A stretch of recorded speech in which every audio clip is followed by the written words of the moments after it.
Good morning, children. Welcome to history class.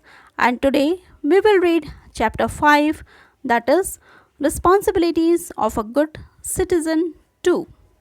First, let's read about the participation in election.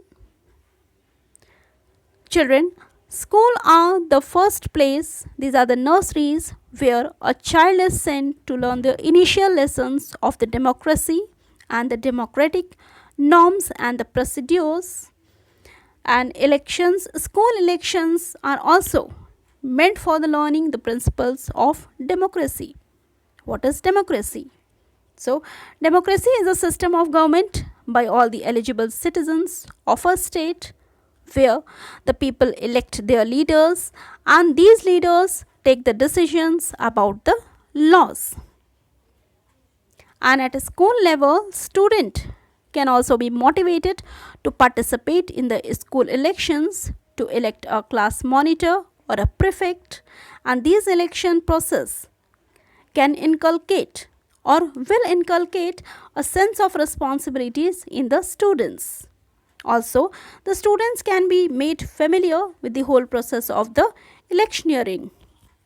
Monitorship provides practical lessons in leaderships and in management, and several surveys have also proved or shown that a majority of our successful leaders were once upon a time prefect or monitor at their school level.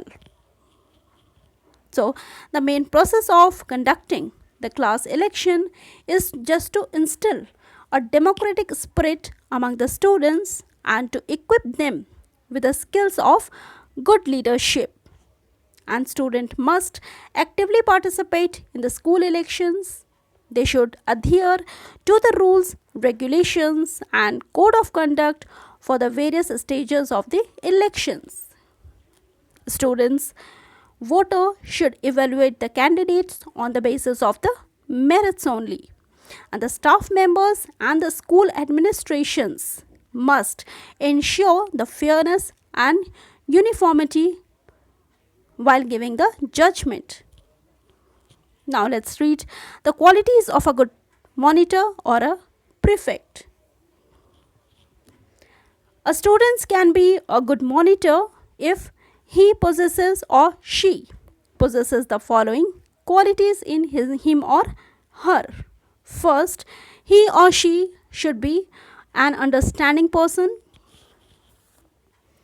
A class monitor or a prefect has to be understanding and considerate about the other students and their needs. He or she should be able to give correct judgment on the matter at their hand.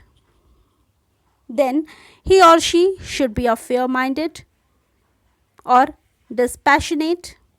A good monitor is always unbiased and he or she should be always an impartial person. He or she must not favor his or her best friends and do wrong to the others. She must be fair in his or her treatment with other students. Then he or she should be a responsible one. A good class monitor should be able to take responsibilities of his or her actions. He or she should be able to handle the mistakes done by the others class students. Then he or she should be a well disciplined. 2. A good class monitor should be well disciplined and must not indulge in any kind of mischiefs. Then he or she should not be a frequent complaining person. A monitor should not complain to the teachers again and again, and she must report regarding the top 3 disturbing students each Friday. Also, minor issues should be solved by the monitors himself or herself. He or she should set an example for others to follow. A monitor must be an ideal student. He or she should not indulge in talking and disturbing the class, while at the same time writing the name of the students who do so. then he/she must set an example for others to follow. For the private and public property, we'll be continuing in our next video. Till then, goodbye.